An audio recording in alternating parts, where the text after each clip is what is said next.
할렐루야. 주님의 이름으로 문안드립니다. 2021년 11월 5일 금요일 복된 아침입니다. 오늘 이 아침에도 새벽기도 함께 하시는 모든 분들에게 주님의 크신 평강이 함께 하시기를 바랍니다. 우리 함께 사도신경으로 먼저 신앙 고백하시겠습니다. 전능하사 천지를 만드신 하나님 아버지를 내가 믿사오며 그 외아들 우리 주 예수 그리스도를 믿사오니 이는 성령으로 잉태하사 동정녀 마리아에게 나시고 본디오 빌라도에게 고난을 받으사 십자가에 못 박혀 죽으시고 장사한 지 사흘 만에 죽은 자 가운데서 다시 살아나시며 하늘에 오르사 전능하신 하나님 우편에 앉아 계시다가 저리로서 산 자와 죽은 자를 심판하러 오시리라. 성령을 믿사오며 거룩한 공예와 성도가 서로 교통하는 것과 죄를 사해 주시는 것과 몸이 다시 사는 것과 영원히 사는 것을 믿사옵나이다. 아멘. 거룩하신 주님, 이 아침에도 거룩하신 주님의 존전에 저희들의 고개를 숙이고 온 마음을 열고 주님 앞에 나와 주님을 예배합니다. 주님께 경배를 올려드리기 원합니다. 주의 성령께서 이 시간 함께 예배하는 모든 성도들의 마음을 하나로 묶으시고 하늘의 신령한 은혜들로 채워주옵소서. 주님의 말씀 듣고 묵상하면서 살아계신 하나님을 새롭게 만나는 귀한 역사가 일어나게 하여 주옵소서. 주의 성령의 모든 것 맡기고 의지하며 우리 구주 예수 그리스도의 이름으로 기도 올려드립니다. 아멘. 감사합니다. 함께 하나님의 말씀 보도록 하겠습니다. 하나님께서 오늘 우리에게 주시는 말씀은 시편 119편 41절에서 48절까지의 말씀입니다. 시편 119편 41절에서 48절까지의 말씀을 제가 봉독하겠습니다. 여호와여, 주의 말씀대로 주의 인자하심과 주의 구원을 내게 임하게 하소서. 그리하시면 내가 나를 비방하는 자들에게 대답할 말이 있사오리니 내가 주의 말씀을 의지함이니이다. 진리의 말씀이 내 입에서 조금도 떠나지 말게 하소서. 내가 주의 규례를 바랐음이니이다. 내가 주의 율법을 항상 지키리이다. 영원히 지키리이다. 내가 주의 법도들을 구하였사오니 자유롭게 걸어갈 것이오며 또 왕들 앞에서 주의 교훈들을 말할 때 수치를 당하지 아니하겠사오며 내가 사랑하는 주의 계명들을 스스로 즐거워하며 또 내가 사랑하는 주의 계명들을 향하여 내 손을 들고 주의 율례들을 작은 소리로 읊조리리이다. 아멘. 자, 말씀을 다시 한번 봉독하겠습니다. 여호와여, 주의 말씀대로 주의 인자하심과 주의 구원을 내게 임하게 하소서. 그리하시면 내가 나를 비방하는 자들에게 대답할 말이 있사오리니 내가 주의 말씀을 의지함이니이다. 진리의 말씀이 내 입에서 조금도 떠나지 말게 하소서. 내가 주의 규례를 바랐음이니이다. 내가 주의 율법을 항상 지키리이다. 영원히 지키리이다. 내가 주의 법도들을 구하였사오니 자유롭게 걸어갈 것이오며 또 왕들 앞에서 주의 교훈들을 말할 때 수치를 당하지 아니하겠사오며 내가 사랑하는 주의 계명들을 스스로 즐거워하며 또 내가 사랑하는 주의 계명들을 향하여 내 손을 들고 주의 율례들을 작은 소리로 읊조리리이다. 아멘. 하나님의 말씀입니다.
오늘 읽은 그 본문의 마지막 두 구절에서 시편 기자는 이렇게 고백합니다. 내가 사랑하는 주의 계명들을 스스로 즐거워하며 또 내가 사랑하는 주의 계명들을 향하여 내 손을 들고 주의 율례들을 작은 소리로 읊조리리이다. 이 말씀을 묵상하다 보니까 제가 처음 은혜 받았던 그 시절이 생각이 납니다. 그때 저는 아내와 함께 캐나다 영주권을 신청했다가 일이 잘 안 되어서 다시 한국에 돌아와 있었습니다. 그때 저희 부부는 가진 돈이 없었기 때문에 성남 산동네에 옥탑방 월세방을 구해서 그곳에서 살고 있었습니다. 그 어느 때보다도 가난하게 살던 시절이었지만은 그 시절이 저희들에게는 그 어느 때보다도 행복했던 시절로 기억되곤 합니다. 그때 저희는 주님과의 첫사랑에 빠져 있었기 때문입니다. 너무나도 좋으신 사랑 많으신 목사님 만나서 기도의 훈련을 받고 말씀 훈련을 받고 평신도 찬양 사역자로서 열심히 교회를 섬기며 그렇게 살아가던 때였습니다. 제 아내에게도 하나님께서 정말 귀한 은혜를 주셔서 4일 동안 열린 부흥의 기간 통해서 아내가 살아계신 하나님을 인격적으로 만나고 완전히 180도 변화를 받게 되었습니다. 그래서 매일매일 인터넷으로 하용조 목사님 설교 말씀 듣고 또 계속해서 성경 읽고 기도하고 찬양 들으면서 열심히 은혜 안에서 그렇게 함께 자라나고 있던 그런 때였습니다. 그때 저는 성남에서 여의도까지 매일 1시간 반 동안 출퇴근을 하곤 하였습니다.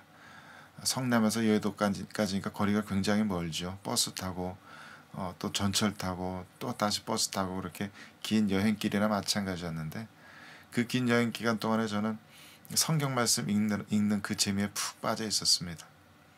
아침마다 집사람과 이렇게 인사를 나누고 성남 산동네를 내려가다 혼자서 걸어가다 보면은 주님께서 나와 함께하고 계신다.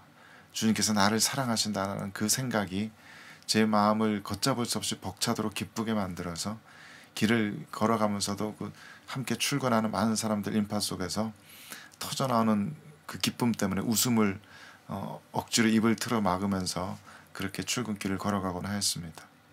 아침에 그 출근 버스는 늘 사람으로 가득한 만원 버스였지만 그 비좁은 공간에서도 이 손바닥만한 조그만 성경책 하나 사서 버스에 서서 이렇게 그 성경책 꺼내 읽으면서 출근을 하곤 하였습니다. 그땐 저 혼자 그렇게 조그맣게 중얼중얼 소리내면서 성경 읽어 내려가는 그 시간이 그 말씀들이 얼마나 좋았는지 모릅니다. 이 시편 119편의 103절 말씀 뒤에 보면은 주의 말씀의 그 맛이 내 입에 꿀보다 더 달다라는 고백이 나오는데 그때 제 심정이 정말 딱 그런 심정이었습니다. 정말 입에서 어쩌면 그렇게 말씀이 달게 느껴지는지 너무나 행복했던 시간이었습니다. 그땐 제가 목사님께 그렇게 훈련을 받아서 자주 금식하면서 기도를 하곤 하였는데 회사에 가서도 금식하는 날이면 점심시간에 식사하는 대신 몰래 이렇게 슬쩍 자리를 빠져나와서 조용한 공원 벤치로 성경책 하나 들고 가서 말씀 읽곤 하였습니다. 그때는 개역개정 한 번 읽고 세번역 성경으로 말씀 읽을 때였습니다. 밥을 먹지 않아서 몸은 가볍고 마음은 말씀이 가져다 주는 천국의 은혜로 가득 채워져서 혼자서 주님과 독대하던 그 시간이 너무나 평안하고 또 행복했던 그런 기억이 납니다. 많은 성도분들에게 그런 비슷한 경험들이 있으시겠지만 돌이켜보면은 그때뿐 아니라 제 삶의 중요한 터닝 포인트에는 늘 하나님의 말씀에 깊이 빠져 있었던 그런 은혜의 시간들이 있었던 것 같습니다. 전도사로 사역하던 시절에 어떻게 정말 전도사가 갈 수 없는 자리였는데 하나님의 은혜로 LA에서 열리는 목회자 세미나에 가게 된 적이 있었습니다. 저는 그곳에서 처음 큐티를 정말 깊이 있게 배웠습니다. 거기서 큐티를 배우고 와서 집에 와서 아내에게도 가르쳐주고 그때 사역하던 청년들에게도 가르쳐주면서 정말 열심히 저희 모두가 큐티 생활을 하였습니다. 하루하루 말씀과 씨름하다 보면은 거기서 늘 어김없이 소중한 진리의 보화들이 발견되는 그런 기분이어서 이 말씀을 깊이 파내려가는 그 행복을 처음 그렇게 느끼게 되었습니다. 또 몇 년 더 지나서 목사 안수 시험 치르기 위해서 LA로 가는 비행기 안에서 밤새도록 그 성경책 읽으면서 에베소서 말씀에 깊이 빠져들었던 때가 있었습니다. 그야말로 잠도 자지 않고 말씀을 탐독할 정도로 그 말씀이 너무나 신비롭게 저에게 그날 밤에 다가왔습니다.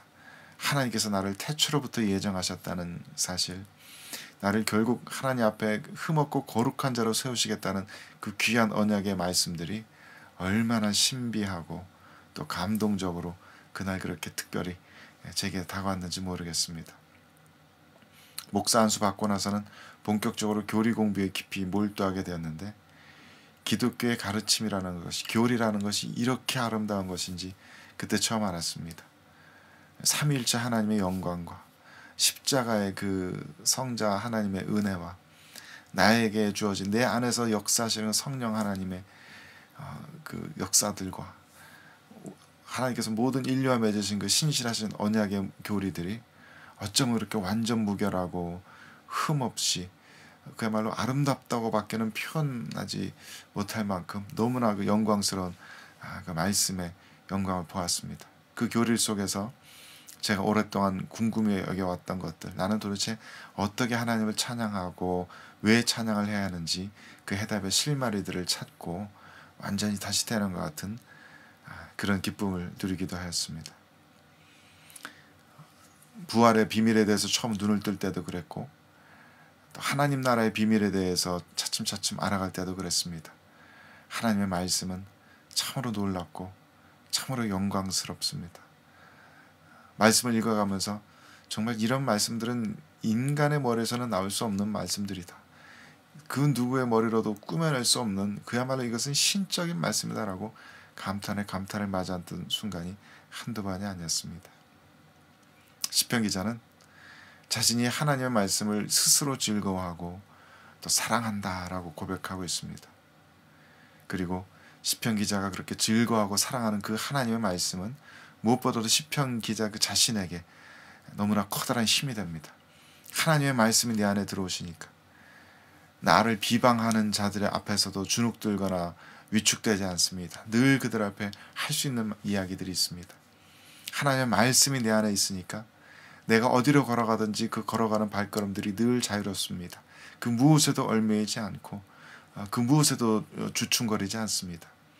무엇을 해야 할지 무엇을 하지 말아야 할지 더 이상 혼란스럽지가 않기 때문입니다.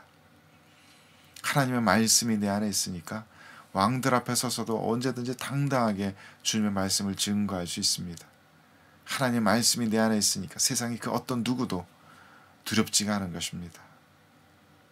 하나님의 말씀이 내 안에 있다는 얘기는 내 안에 그처럼 흔들리지 않는 분명한 기준들이, 선과 악의 기준들이, 올바른 진리의 그런 기준들이 내 안에 있다는 의미입니다. 그것이 내가 정한 것이 아니라 수천 년 전부터 우리 인류에게 하나님께서 주신 그런 기준입니다. 지금도 그렇고 앞으로 수천 년, 수만 년이 흘러도 영원토록 모든 인류에게 변함없을 그 영원 불변의 그 기준으로서의, 선과 악의 기준으로서의 그 진리가 내 안에 들어와 있다는 것입니다. 그 진리가 우리의 영혼을 강건하게 만들어줍니다. 좌로나 우로나 치우치지 않게 해주고 세상 어떤 환경 가운데서도 흔들리지 않게 해줍니다. 그처럼 우리들의 영혼은 하나님의 말씀 때문에 더 단단해져 가게 됩니다. 걸어가보지 못한 길을 걸어갈 때에도 두려워할 필요가 없게 됩니다. 이 세상이 아무리 죄악으로 관영한 것을 보아도 이 세상의 미래가 어떻게 펼쳐질 것을 이미 알고 믿기 때문에 절망하지도 않고 또 좌절하지도 않습니다. 그저 늘 한결같은 시선으로, 한결같은 마음으로, 즉 하나님의 시선과 하나님의 마음으로 세상을 바라보고 내 자신의 인생을 바라볼 수 있게 되는 것입니다. 하나님의 말씀이 내 안에 들어오시니까 그런 복들을 누리게 됩니다. 그래서 시편 기자는 이 모든 일들이 하나님께로부터 오는 은혜임을 고백합니다. 하나님께서 먼저 은혜를 주셔야 합니다. 41절 말씀에 여호와여 주의 말씀대로 주의 인자하심과 주의 구원을 내게 임하게 하소서라고 오늘 본문을 시작하고 있습니다. 주의 말씀대로 주님께서 약속하신 대로 그 주의 인자와 주의 구원을 나에게 베푸시옵소서. 그리하면 내가 이처럼 지금까지 이야기한 것처럼 하나님의 말씀이 내 안에 법이 되어서 내가 살아가는 원칙이 되어서 그 말씀이 나로 하여금 진리를 분별하게 하고 선과 악을 온전히 구분하게 하며 흔들리지 않는 한결같은 굳센 심지를 가지게 된다고 시편 기자는 고백하고 있는 것입니다. 그렇기 때문에 우리가 신앙생활을 한다는 것은 사실은 하나님의 말씀과 함께 살아간다는 것입니다. 우리는 하나님을 눈으로 볼 수도 없고 귀로 들을 수도 없습니다. 물론 간혹 가다가 하나님께서 정말 특별한 은혜를 주시면, 정말 인생이 몇 번 되지 않는 그 특별한 은혜를 주시면 그 특별한 순간에 하나님의 음성을 듣기도 합니다. 환상을 보기도 하고 꿈을 꾸기도 합니다. 하지만 돌아보니까 그런 기회들은 정말 인생에 몇 번 되지 않는 소중하고도 특별한 은혜들입니다. 그런 특별한 은혜의 순간들을 제외하고는 우리는 오직 하나님의 이 주어진 성경 말씀을 통해서 하나님과 함께 살아갈 수가 있습니다. 하나님께서는 어제나 오늘이나 내일같이, 내일이나 늘 한결같이 그 변화없으신 이 성경 말씀, 이 진리의 말씀을 통해서 그 수많은 하나님 나라 백성들을, 한 영혼 한 영혼들을 다스려 가십니다.